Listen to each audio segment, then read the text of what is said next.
On our third anniversary, I made a full French dinner, but my husband never came home. When I called, his mistress picked up and said, "Who are you?" "He's out cold. Call tomorrow." So I cleared out the entire house and walked away. He fell apart when he found the signed divorce papers. This is a story about the devastating truth of love, betrayal, and finding your own worth when everything shatters. There are moments in life that rip through your soul, twisting reality into a shape you never imagined, and for me, that moment arrived on our third wedding anniversary, steeped in the bitter taste of anticipation and deceit. The air in the cinema lobby was thick with the scent of popcorn and the buzz of excited chatter, a stark contrast to the growing knot of dread in my stomach. Benjamin and I were supposed to meet at 7 p.m. for a movie, a small celebration of our 3 years of marriage. But the clock had ticked past 7:30, and he was nowhere in sight. A cold, familiar wave of nausea washed over me. I just knew he was with Chloe again. Defeated, my heart heavy with a premonition of despair, I dragged myself home. There, on our dining table, sat the candlelit dinner I'd so carefully prepared. The wine, the special meal, all waiting. But instead of the joyful reunion I'd envisioned, my heart splintered into 1,000 pieces. I was alone. The pain was too sharp, too immediate. I drank the wine, not savoring it, but drowning in it, hoping the alcohol would dull the ache. As the late hours bled into early morning, I finally dialed his number, my fingers clumsy with drink and despair. But it wasn't Benjamin who answered.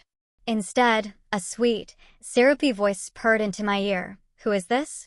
"Benjamin is asleep. Call back tomorrow." My blood ran cold. The voice. I recognized it instantly.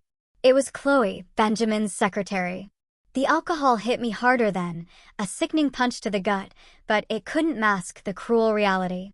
I spent the rest of the night staring at the ceiling, my eyes wide open, the darkness pressing in until the first sliver of morning light crept through the window.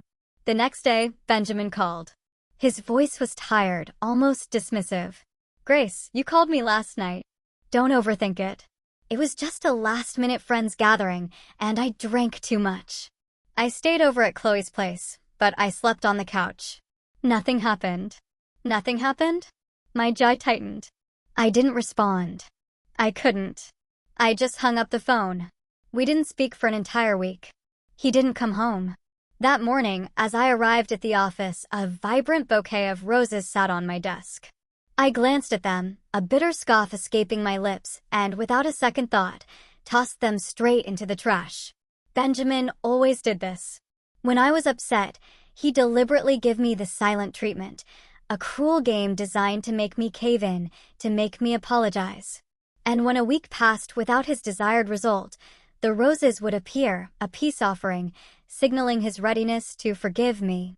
And for 3 long years, I had always been the fool who forgave him, no matter what he had done, simply because of a bouquet of flowers. For 3 years, I had been nothing more than a puppet, letting him manipulate me without any regard for my own dignity. I used to wonder why I never thought of escaping. But now, with a chilling clarity, I realized I had been so lost in my feelings, so desperate for his love, that I didn't even recognize how little I valued myself. But now, I was tired. Those roses no longer stirred anything in me. That evening, just as I was wrapping up work, Benjamin appeared unexpectedly at my office entrance. In the 3 years we'd been married, he had never once picked me up after work. This was a first. I walked over to him, my voice flat, almost emotionless. "What's the matter?" Perhaps my tone was too cold because Benjamin seemed taken aback, a flicker of awkwardness crossing his face. Maybe I had always been the one to lower my head and please him, but not anymore. He scratched his head, trying to mask his discomfort. "Last week, it was our anniversary. We had planned to watch a movie and then go home for a candlelight dinner. I'll make it up to you tonight." A cold, almost imperceptible smile tugged at the corners of my lips. "Anniversary? You missed it, and now you want to make up for it?" "No need," I replied flatly. "I don't think it matters that much. Also, the ride I booked is here," I added, glancing at the approaching car. "Thanks for coming to pick me up." Without another word, I turned and got into the ride. Through the rearview mirror, I saw Benjamin standing there, hands stuffed in his pockets, looking a bit lost. The next day, as soon as I entered the office, I noticed the light on in the general manager's office. It had been dark for 2 months. The previous manager had left, and no one from headquarters had been assigned to take over. Looks like they finally decided on someone, I thought. My curiosity got the best of me, and I walked over to take a look. To my utter surprise, I saw Benjamin, focused on his computer, glance up at me. "Good morning," he said. I furrowed my brows, unable to hide my shock. Benjamin and I worked for the same group, but he was based at headquarters, while I was at the branch office. I never imagined the new general manager would be him. My gaze flickered to the small partition outside the general manager's office. Sure enough, a new desk was there. He had brought Chloe with him. How wonderful. Not only was he here to keep an eye on me, but he was also bringing his lover along. I gave a neutral reply, "Good morning," and quickly headed to my desk. As I walked through the open office area, I couldn't help but overhear the whispers and excited gossip from my colleagues. No need to guess, it was all about the newly transferred branch general manager, Benjamin. "Hey, did you see? The new general manager is the star from headquarters, Benjamin. The VP from operations. He's so handsome," one gushed. I heard his secretary, that rumored lover Chloe, came along too. "He's got it all, career and beauty. Envy-worthy." Then, a more hushed voice, I heard Benjamin's married. "The rumors say it's with someone from our company. I think it's Grace, our branch's operations director." As soon as they noticed me approaching, the group of women fell silent, scattering like startled birds. I sat down at my desk and focused on work for a while before Chloe walked over, her steps graceful, almost theatrical. "Mrs. Brooks, Mr. Brooks asked you to come to his office."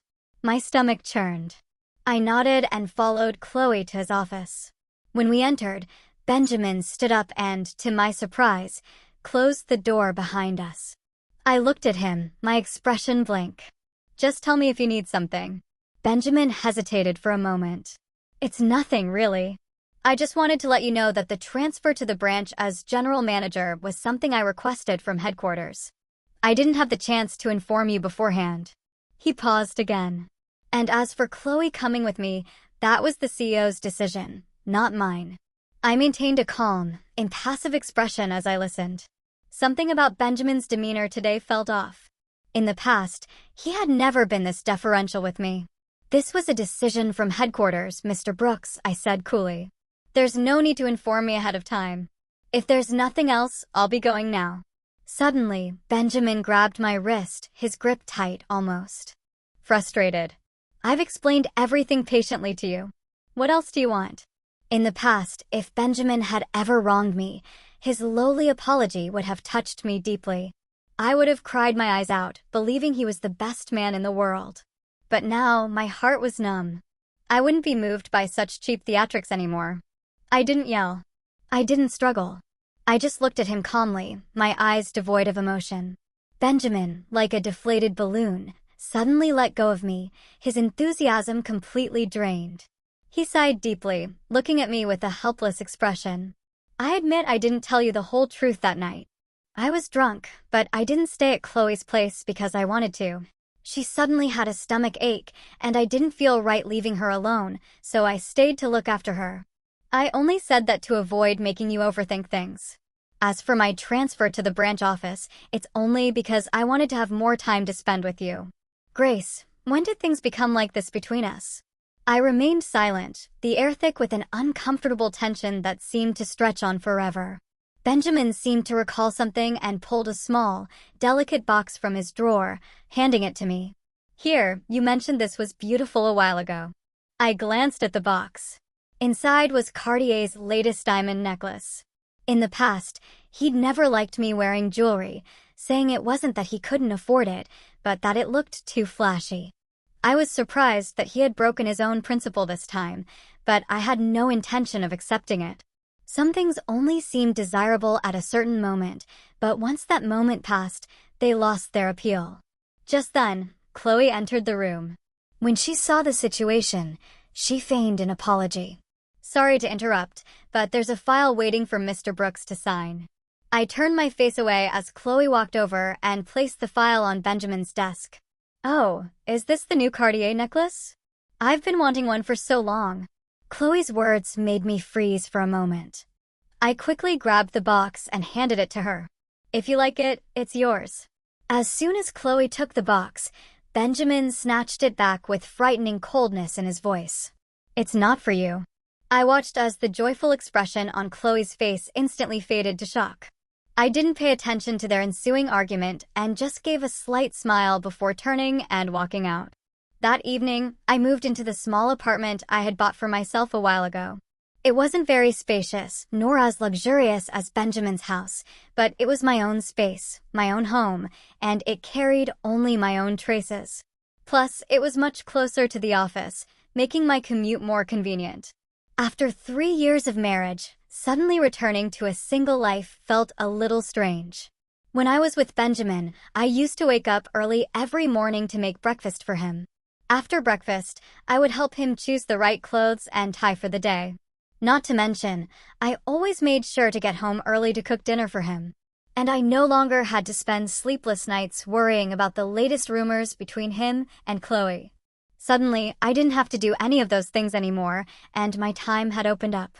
I felt a sense of lightness, a quiet freedom I hadn't known I craved.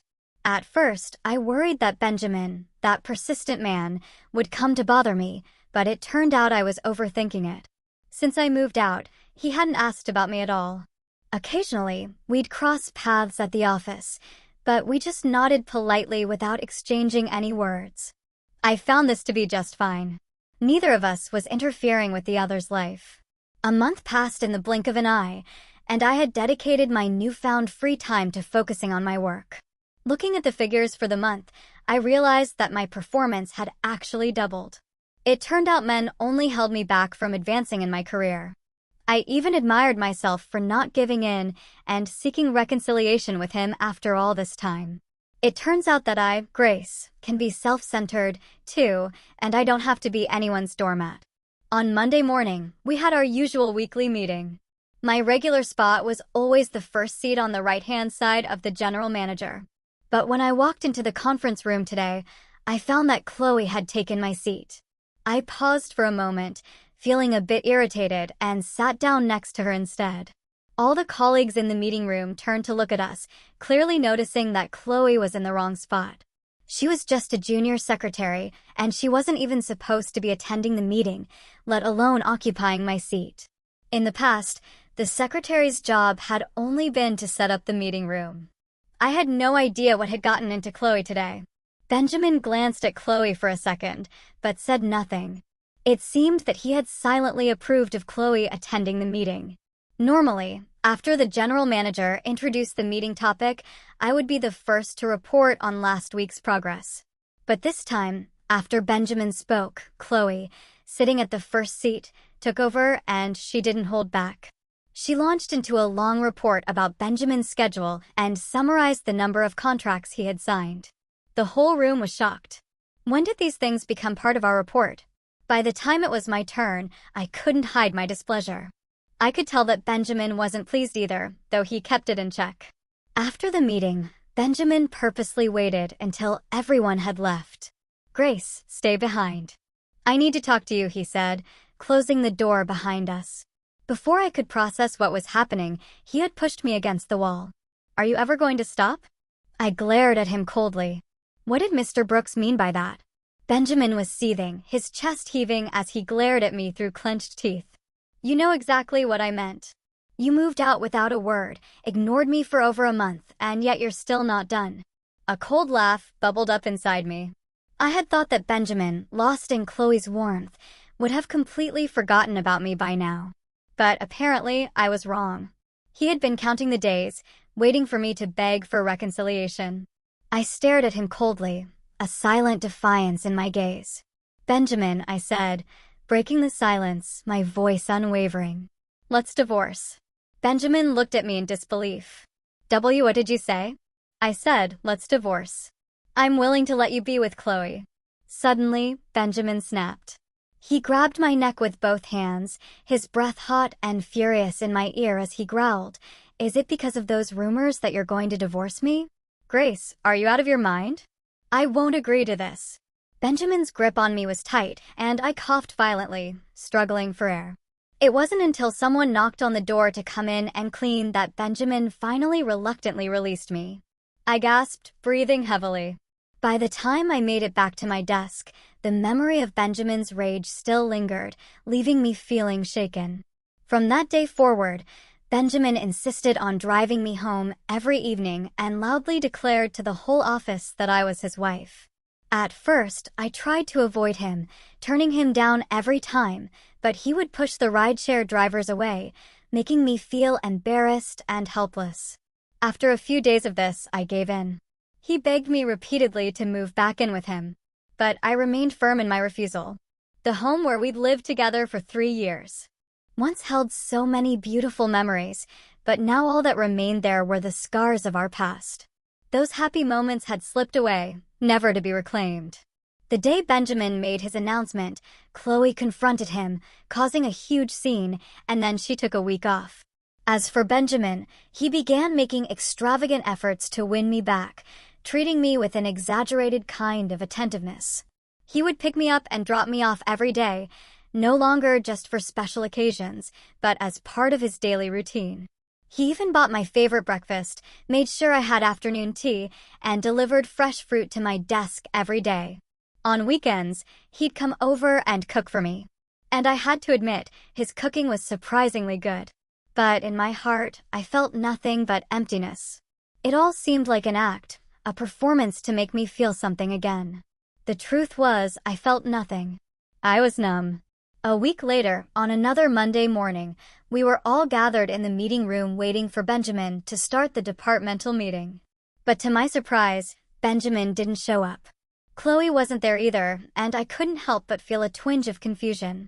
I returned to my desk, but curiosity got the better of me, and I picked up the phone to call him.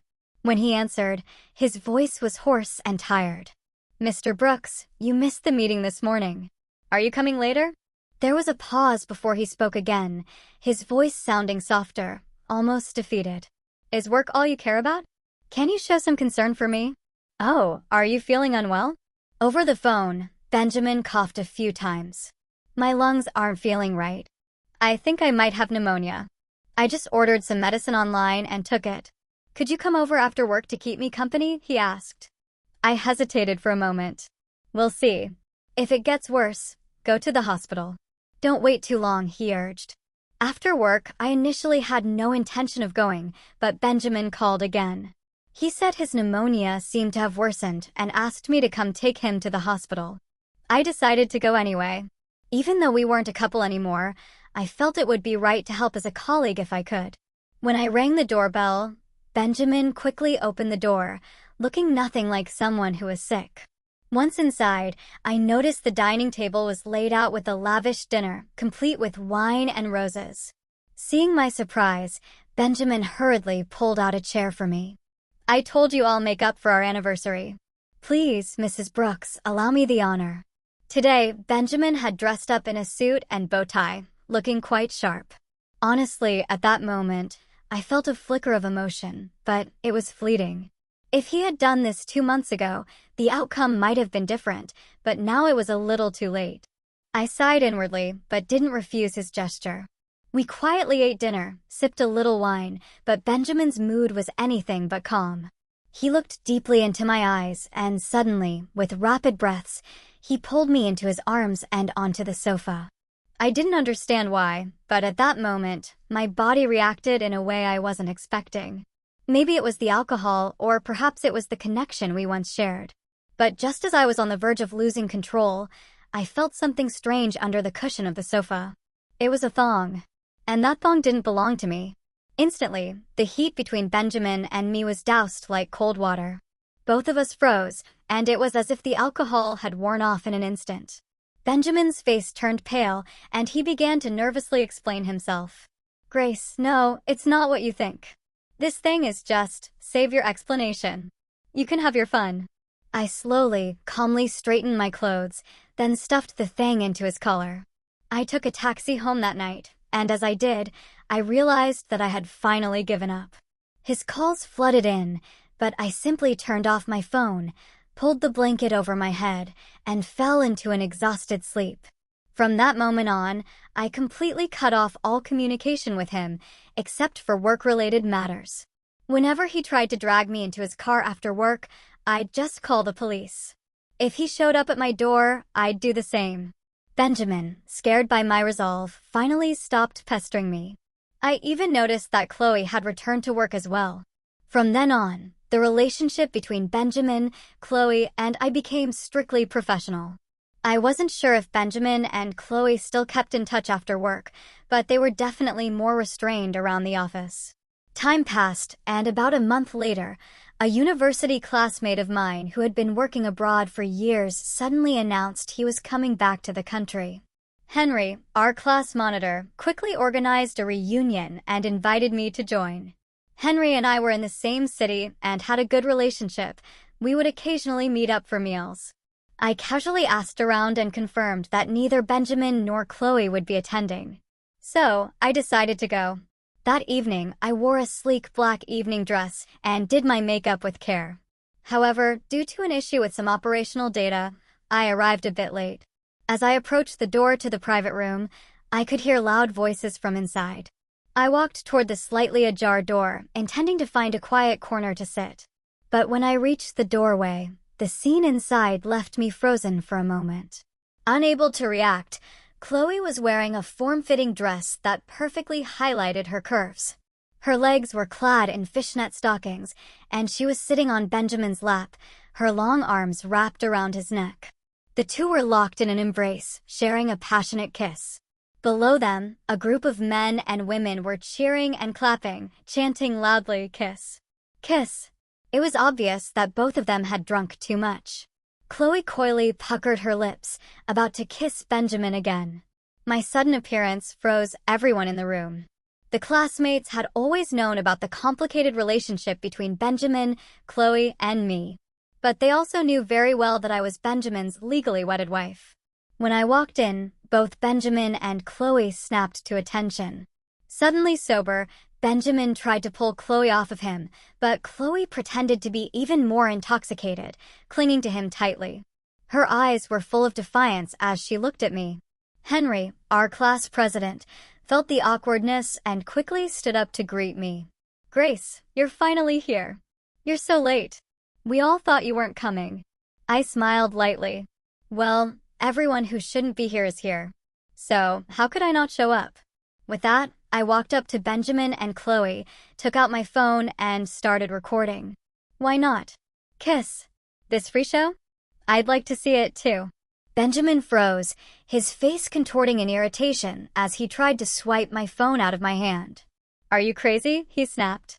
Then with force, he shoved Chloe off his lap. I put my phone away and pouted homage. What a buzzkill. The party ended on a sour note. The classmate who had returned from abroad became an awkward side character. He even apologized by drinking 3 shots. Feeling quite embarrassed, when I got home, I turned off the lights and sat on the couch, crying my heart out. I began to reflect on these years of entanglement between Benjamin, Chloe, and me. The truth was, Benjamin and Chloe had known each other since their childhood. They were not just lovers, but also childhood sweethearts, and they had been each other's first love. I, on the other hand, was the newcomer in their story.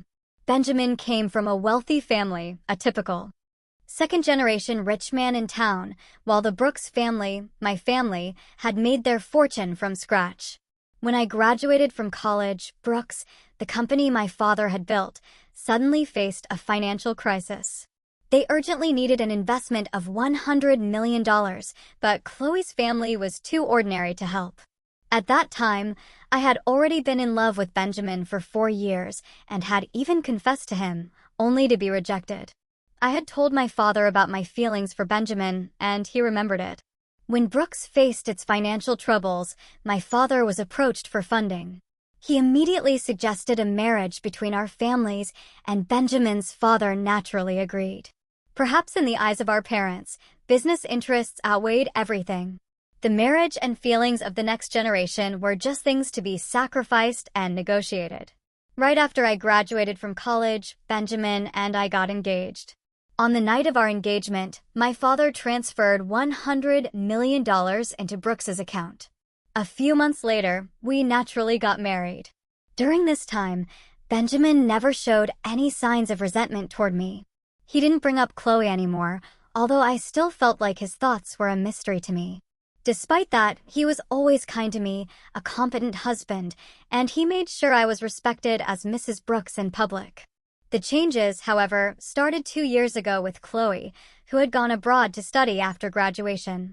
She suddenly returned home earlier than expected. And from that moment, Benjamin and she rekindled their relationship, spiraling completely out of control. At first, I had confronted Benjamin, demanding to know why he had lied to me, but all I received in return was a cold and cruel response. He told me that even though we were married, he had never loved me. Our marriage, in his eyes, was merely a transaction. He said he only tolerated me because it was part of the deal to avoid causing any loss to either of our families. But Chloe's return destroyed whatever restraint he had left. Moreover, Chloe had come back with clear intentions, and she directly applied to become his secretary.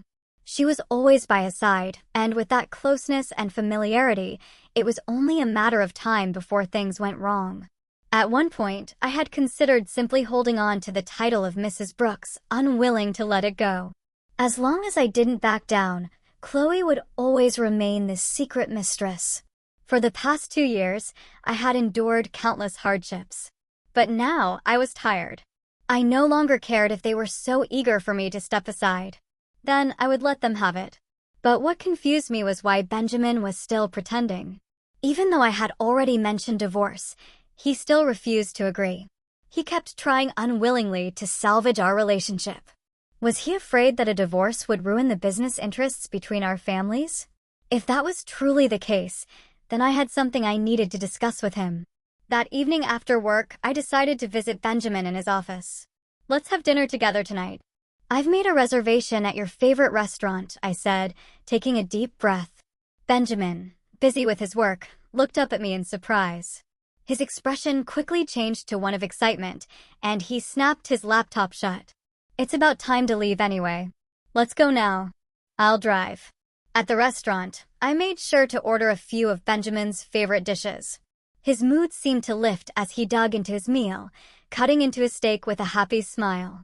He looked up at me. "So, have you finally calmed down?" he asked, his voice light and teasing. I quietly watched him and spoke calmly. "Why won't you divorce me? Is it because you're worried about the impact on both of our families' interests?" Benjamin, who had been cutting his steak, suddenly froze. His expression instantly turned cold. "Are you asking me this because you called me out for dinner?" he shot back. "Yes, this is important to me. If it's because of this, I suggest we involve both our parents." Before I could finish, Benjamin slammed his knife and fork onto the table, cutting me off sharply. "Stop guessing. It's not about that. And don't bring it up again." I was startled by his sudden outburst and didn't understand why he was so sensitive about this topic. As I sat there unsure of how to respond, a phone call interrupted the silence. Benjamin immediately answered it. "Yeah, I'm eating." "What's wrong? Are you feeling worse?" "I'll come over right away."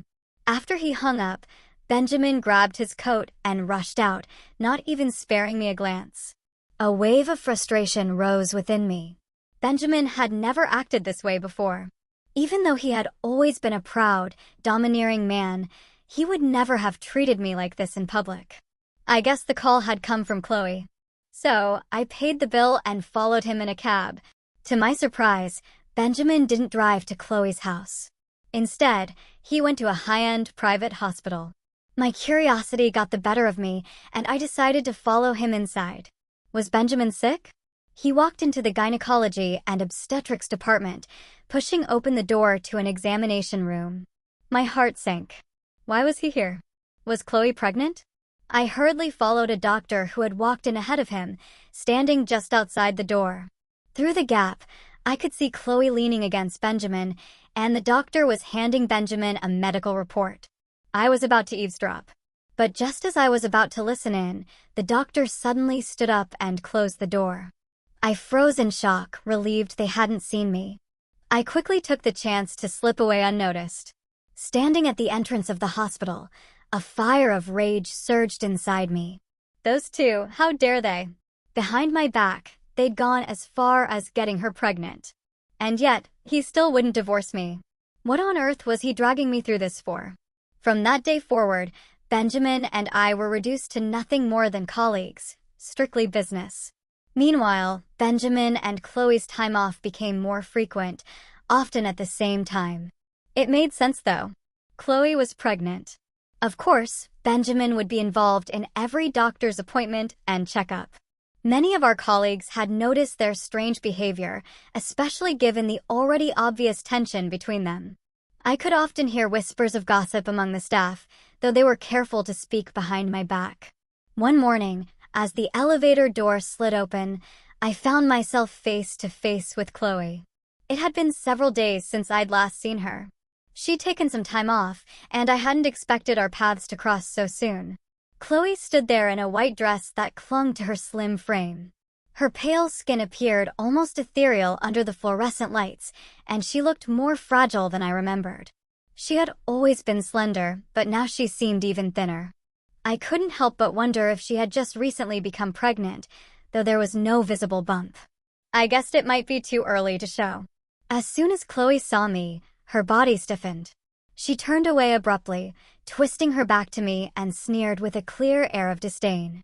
The fury that had been simmering in my chest for weeks, ever since I found out about her, flared up in an instant. Without thinking, I shot her a mocking smile and locked eyes with her. "What's with the sneer?" I asked, my voice sharp. "Are you enjoying being the other woman, pregnant by a married man? Does that make you proud?" Chloe's face twisted with disgust. Her eyes flashed with irritation as she snapped back. "Are you crazy? When did I ever get pregnant by a married man?" I couldn't contain my bitterness any longer. "So, you can do it, but not admit it?" I retorted with a cold laugh. "Go ahead, tell me. I'll even help you out." I saw the fury rising in her eyes. Without warning, Chloe raised her arm to shove me, but I was faster. I grabbed her arm and with force flung her aside. Just then, the elevator doors opened. Chloe stumbled backward, crashing into the hallway. My heart skipped a beat, and before I could react, I rushed forward to catch her. But then, as if on cue, Benjamin appeared. He grabbed Chloe with surprising speed, pulling her into his arms. For a split second, I thought everything would be okay, that he might help her. But instead, he freed one hand and slapped me across the face with a resounding crack. The sting of the slap burned across my cheek, and my mind went numb with shock and anger. "Grace, you're out of your mind," Benjamin shouted, his voice filled with disbelief and anger. "Chloe is in a weak condition, and you still dare to push her." I stood there holding my cheek, my blood boiling. The anger I'd kept bottled up for so long finally erupted. I pointed a trembling finger at Benjamin and screamed, "Do you have no shame? You got your mistress pregnant and still have the nerve to defend her in front of me." Benjamin's face froze, his expression twisted with confusion and disbelief. "What did you say?" he asked, his voice shaking with incredulity. "I got whose belly big? Are you talking about Chloe? You're insane. This is all in your head." I opened my mouth to tell him about the hospital visit, the way I had seen Chloe there so far along in her pregnancy, but before I could speak, the sound of footsteps echoed down the hall. Employees began trickling in to clock in, their murmurs growing louder. The sight of the boss and executives arguing in the middle of the office entrance seemed out of place, disruptive, uncomfortable. I quickly bit my lip, feeling the weight of the eyes on us without saying another word. I sidestepped Benjamin and Chloe, my chest tight with pain, and made my way to my desk. Sitting down, I couldn't shake the feeling of suffocating. My heart was heavy, and the confusion gnawed at me. I didn't understand.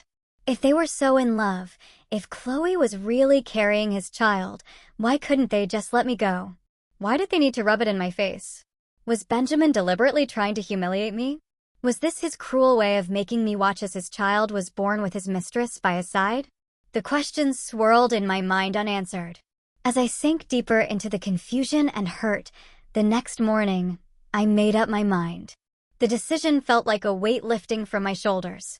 Yet, it also felt like stepping into uncharted territory. I couldn't let Benjamin or his indifference keep me tethered any longer. I prepared the divorce agreement with deliberate precision, my fingers moving mechanically over the papers as I drafted the final terms. Once it was done, I placed it on Benjamin's desk, an unspoken challenge in the form of a neatly signed document. I stood there for a moment, breathing in the cold, sterile air of his office, trying to steady my nerves. I had no illusions about the battle ahead. If he found another excuse to avoid the divorce, I wouldn't let him. I was ready to fight for my freedom, to claim what was rightfully mine, my life. But to my surprise, Benjamin didn't hesitate. He glanced at the papers briefly, signed without a word, and slid the pen back across the desk. The divorce was finalized the very next day. It was over. I could hardly believe how smoothly it had gone. But the relief was short-lived.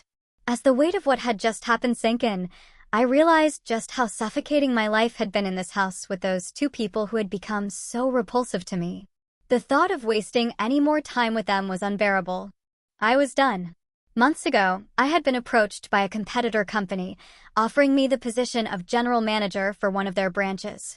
The catch was that it was in another city, far from everything I knew and far from Benjamin. At the time, I hesitated. Would he approve? Would he stand in my way? But now, with everything that had happened, I no longer cared.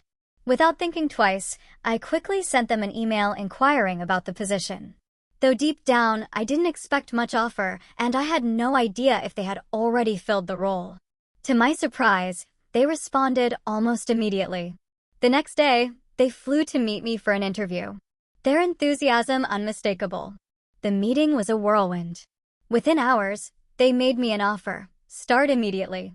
Everything moved so fast. My head was spinning, but there was no time for hesitation. I needed to get out of here. I knew I couldn't resign in person. Benjamin would never let it go without some sort of scene. So, I sent him an email. I called him afterward just to confirm everything. When he answered, there was a long pause as though the sound of my voice had caught him off guard. Then, without emotion, he muttered a clipped okay. The indifference in his voice was almost suffocating. I didn't give him the satisfaction of a response. Instead, focusing on the future I was about to create for myself. In Shanghai, I quickly set up the new branch. My career taking off in ways I had never imagined. The company that hired me was in the same industry as Benjamin's, and the bitterness that had been simmering inside me for so long found its outlet in the competition.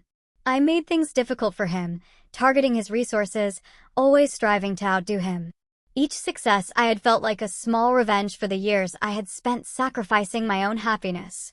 When I heard that Benjamin's business had dropped nearly in half over the last 6 months, a part of the frustration I had been holding inside me finally began to ease. It wasn't that I enjoyed his failure, but it was a reminder that I was no longer bound by his presence, no longer dependent on his approval. It had been half a year since we had any personal contact, and I had no idea what was going on with that couple. I assumed my life would never cross paths with them again. Chloe was probably about to give birth by now. I thought my new life had nothing to do with them anymore. Then on the eve of the new year, everything changed. I had come back home to celebrate, looking forward to the peace and quiet of my own space. But when I opened the door, there he was, Benjamin, standing at my doorstep. I froze for a moment, staring at him as a cold wave of disbelief washed over me. What was he doing here? I didn't move. I didn't want him to step inside. "Mr. Brooks," I said, my voice cutting through the silence. "Here to wish me a happy new year?" "There's no need. I'm not accepting guests." My words were as cold as the air that rushed in from outside when I opened the door.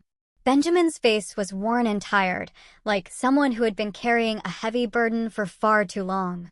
He stared at me, trying to find the right words, but there was nothing in his eyes, just an overwhelming sense of loss, or maybe regret.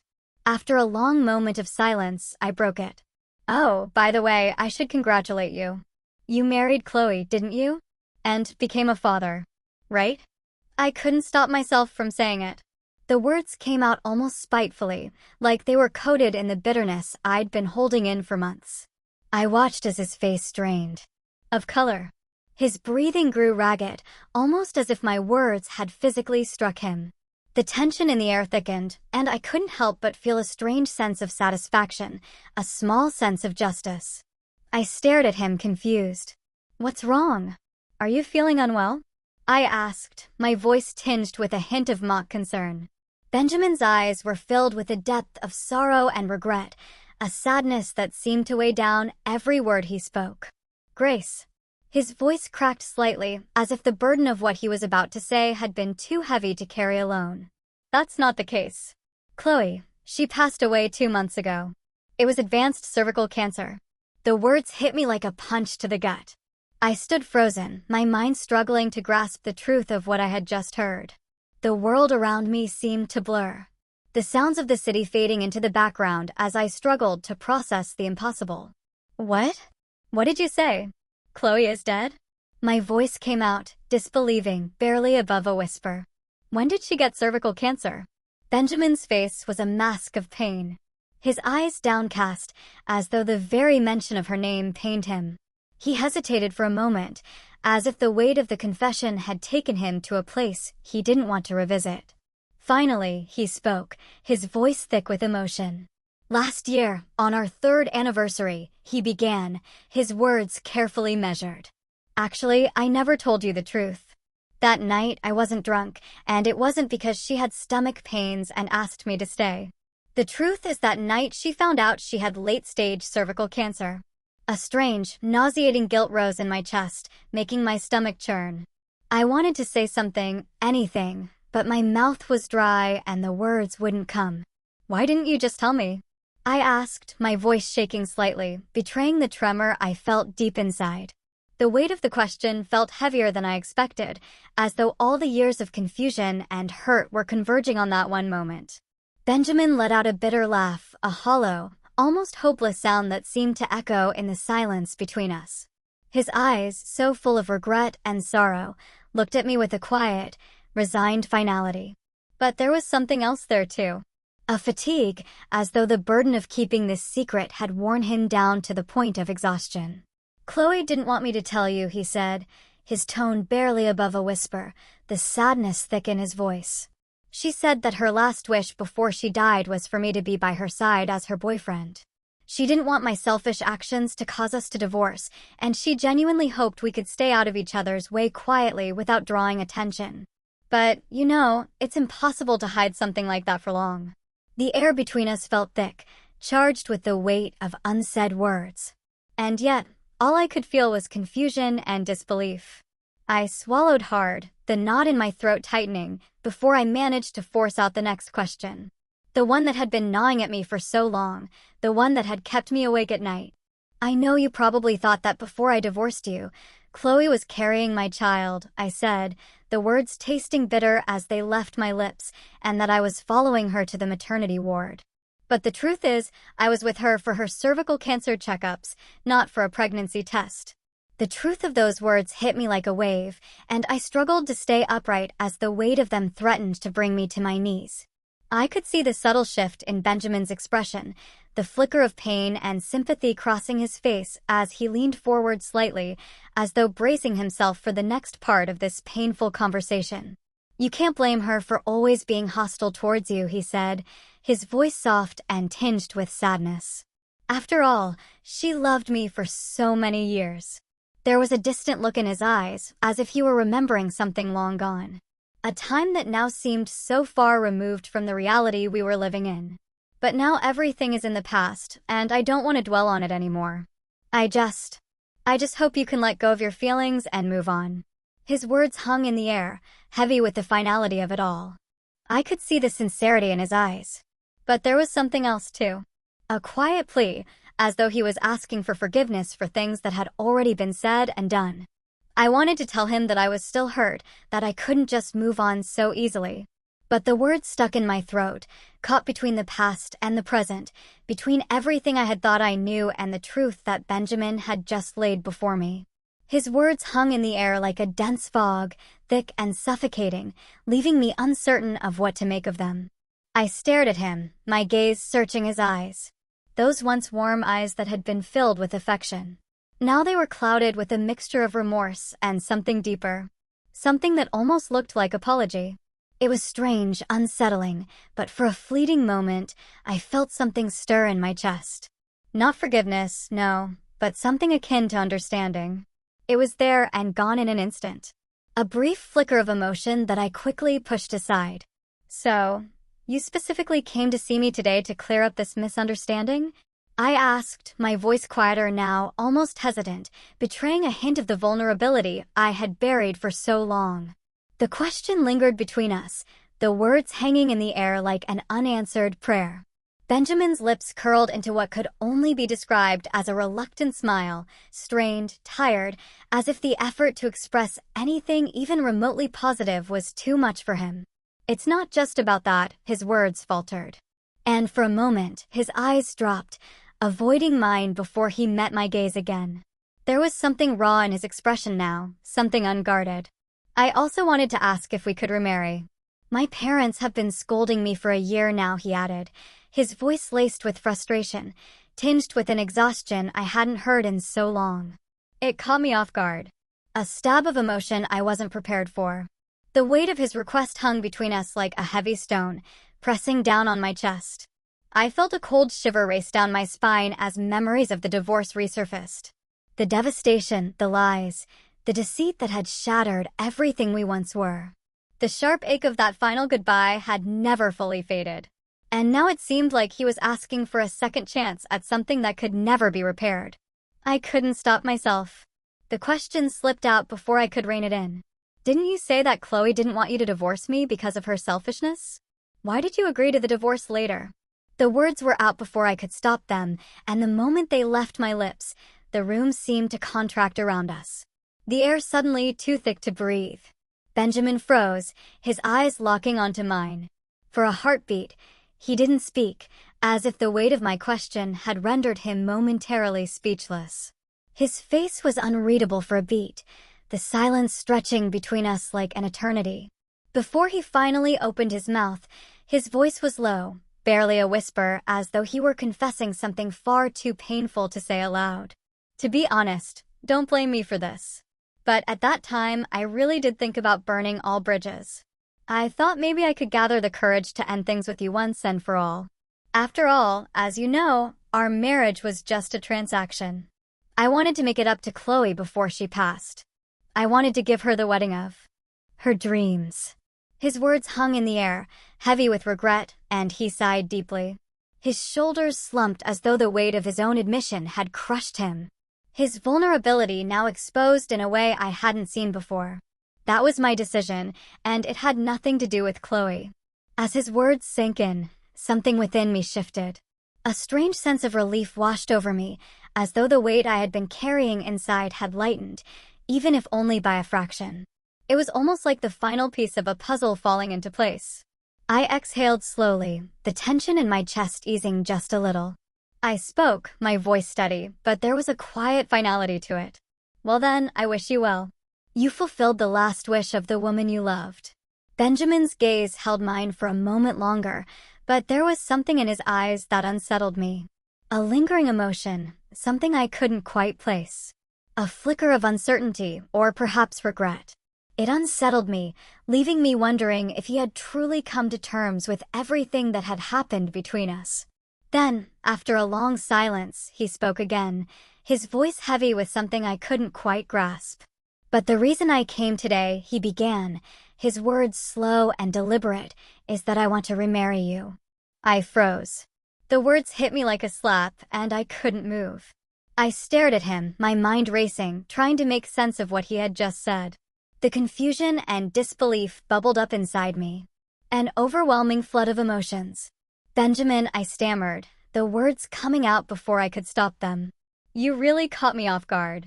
You said you needed to gather the courage to leave me since we're already divorced. Why would you want to remarry? I know you don't love me. A shift seemed to happen in his expression. His eyes, which had been steady just a moment ago, suddenly turned red, the color deepening as if something inside him cracked. Because after Chloe died, I realized I had fallen in love with you. His voice was raw, tinged with a kind of vulnerability that I hadn't expected. I blinked, feeling the air around us thickened with his words, but the shock hadn't quite settled yet. Then, would you be willing to accept me again and try to start over? His voice softened, almost pleading as he reached into his pocket, pulling out a small velvet box. Without hesitation, he dropped to one knee in front of me, holding out a diamond ring. The light from the overhead lamp caught the facets of the ring, making it sparkle like some sort of cruel illusion. For a moment, my breath caught in my throat. His sincerity, the look in his eyes, almost convinced me. I could feel my resolve wavering, like a fragile thread being pulled too tightly. But then, in the silence that followed, reality began to seep in and the confusion began to clear. I stood there for a moment, gathering my thoughts, my heartbeat steadied with a calm I didn't expect. I met his eyes and shook my head slowly. "I'm sorry. I can't accept," I said, my voice clear, even if it quivered slightly at the edges. Benjamin looked up at me, his face etched with disbelief, the surprise apparent in his eyes. "Why? Don't you love me anymore?" A bitter smile tugged at my lips, and I let out a small, almost empty laugh. "Benjamin, from the time you reluctantly agreed to marry me to our entire marriage, you've been acting. You've played the role so well that I almost believed it myself. But you can't fool your eyes. There's never been any love for me in them. Haven't you noticed?" I paused, watching his face shift with each word I spoke. "Every time we look at each other, your gaze is unfocused, like you're somewhere else entirely. But I've seen the way you look at Chloe. It's different. It's intense, passionate, and deep, as if you want to see straight into her soul. And that's the truth of it, Benjamin." His breath hitched slightly, and for a second I saw something flicker in his eyes, but I wasn't done. I had to say it all. "And you and Chloe, don't try to deny it. You didn't just start your relationship a year ago when she was diagnosed with cervical cancer. You've been involved since you were teenagers. And when she came back to the country 2 years ago, that's when everything reignited. Your feelings for her didn't begin when she was sick. They never truly went away." I took a small step back, my heart steady despite the storm of emotions swirling inside me. "And now, what you call suddenly realizing you love me is nothing more than a habit. You've gotten used to having me around these past few years. Now that Chloe is gone, you're just feeling empty without me, right? You miss the familiarity, but it's not love." Benjamin's face had gone pale, his confusion turning into something darker. His expression shifted rapidly, his mind clearly racing to process everything I had just said. "So, you think I never really loved you?" he asked, his voice barely a whisper, as if the weight of his own words was too much to bear. I let out a bitter laugh, a small chuckle that carried no joy. "Yes, Benjamin, you never loved me from the start, and you never will. What you feel now is just the lingering memory of habit combined with the pressure from your parents who have never let you breathe. But I don't want to go into it any further. Take care of yourself, and please don't come looking for me again." My voice was calm, but my heart was heavy. Each word a slow, painful release. With that, I turned, and without looking back, I closed the door softly behind me. Not all love can be rekindled. Some things are better left in the past, where they belong. After the new year, I boarded a flight to Ocean City, feeling a mixture of excitement and anticipation as the plane ascended into the sky. The hum of the engine became a steady backdrop to the whirlwind of thoughts racing through my mind. My career was about to take a fresh start, and with it, I was ready to leave behind the weight of the past. Life, after all, isn't just about love. There are so many other things worth pursuing, so many other dreams to chase. The air in Ocean City felt different, brisk, filled with the promise of new beginnings. The year passed in a blur of work and growth, and then I heard the unexpected news. Benjamin, of all people, had entered a monastery. The news hit me like a sharp breath, surprising and strangely distant. His branch office, once bustling with activity, was now left without a leader, and the company was in disarray. Part of me wondered what had driven him to such a drastic change. But I quickly pushed the thought aside. His choices no longer affected my life, not in the way they once did. I reported this development to the headquarters of my company, and within days, they decided to acquire Benjamin's company. I felt a sense of quiet satisfaction as I watched the wheels of corporate strategy turn, knowing I had played my part in the shift. The acquisition was swift, and soon the leadership of Benjamin's once thriving office was handed over to someone new, someone from my company. Thanks to my performance and the rapid growth I'd helped cultivate, I was promoted. The offer to transfer to the group headquarters came as a surprise, but it was a welcome one. The promotion to vice president was a clear acknowledgement of my hard work and dedication. It was a moment of triumph. But not just for the title or the prestige. What mattered was that it marked the beginning of a new chapter. As I settled into my new role at the group headquarters, the transition was both exciting and overwhelming. The office, perched on the 25th floor of a sleek glass building, offered a stunning panoramic view of the city's skyline. I would often pause at the window, gazing out at the bustling streets below, lost in thought. The pulse of the city was both a reminder of the world I was now a part of and a quiet reassurance that I had taken the right path. Days turned into weeks, and while the work was demanding, there was a sense of fulfillment in every project I oversaw. The headquarters was a hive of activity, with the air always thick with the energy of people pushing themselves to meet deadlines, brainstorm new ideas, or negotiate important deals.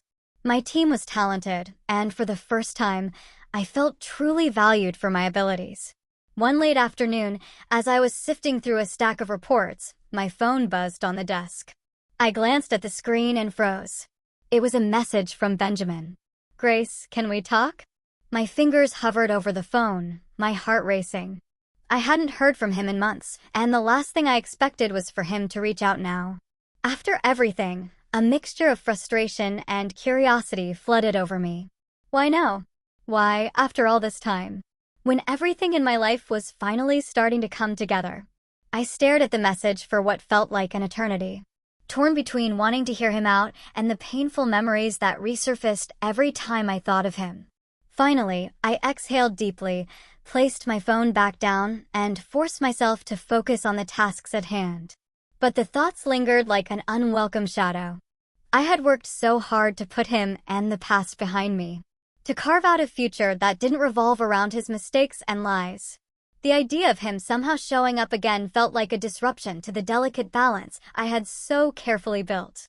The next morning, my assistant knocked on my door.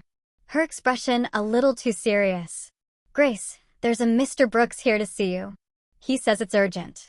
I felt a chill sweep over me. My gut clenched. Benjamin was standing in front of my office door. I hadn't seen him in person for months, but the familiar, almost magnetic pull I had once felt toward him was gone. What remained was a faint echo, a ghost of what had been. He looked different, tired, older perhaps, with shadows under his eyes and a few more lines on his face, as though time had caught up with him. "Grace," he said softly as I stepped into the doorway, his voice carrying a note of vulnerability I hadn't heard before. "I know you probably don't want to see me, and I wouldn't blame you, but I need to apologize for everything." His words hung in the air, and for a moment, I could hear nothing but the rush of blood in my ears. I swallowed hard, trying to suppress the conflicting emotions that swirled inside me. Anger, resentment, and a strange, aching sadness all battled for dominance. "Benjamin," I finally said, my voice steady but cold. "You have no idea what you put me through. No apology will undo that. You had your chance." He took a step closer as if my words hadn't quite reached him. His eyes searching mine, desperate for some sign that there was still a possibility of reconciliation. "I know I hurt you," he admitted, his voice breaking slightly. "But I've changed. Grace, I'm not the same person anymore. What happened with Chloe? It was a mistake." I was confused, and I lost sight of what really mattered. I took a deep breath, my heart racing in my chest. He was still the same, still trying to make me believe that his words could fix everything. But the truth was, I wasn't the same person I had been when I was with him. I was stronger now, more independent, and most importantly, I had learned to rely on myself, not him. "I'm glad you found clarity, Benjamin," I said quietly, meeting his gaze. "But my life has moved on. I've moved on." I could see the hurt in his eyes, but there was no turning back now. The woman who had once clung to him in desperation, waiting for him to choose her, was long gone. In her place was someone who understood that life, with all its twists and turns, could be beautiful even without him. With one last lingering look, Benjamin turned and walked away, disappearing into the elevator as I stood there, my heart heavy with a mix of relief and regret. The rest of the day passed in a blur. My thoughts kept drifting back to that moment. But as the hours went by, I felt the weight of it lift. I had made peace with my past. Benjamin's appearance had only confirmed that he was a chapter that I had closed long ago. And no matter how hard he tried to open it again, the story had already been written. As I sat at my desk later that evening, gazing out at the city lights twinkling below, I realized that the future was finally mine. And for the first time in a long time, I was content with the direction it was taking. This story, these raw, unbelievable moments, they truly shaped who I am today. It makes you wonder, doesn't it? If you were in my shoes, faced with such a tangled web of lies and belated confessions, what would your final choice be? I'm genuinely curious to hear your thoughts. Let me know in the comments below. I'll be reading every single one.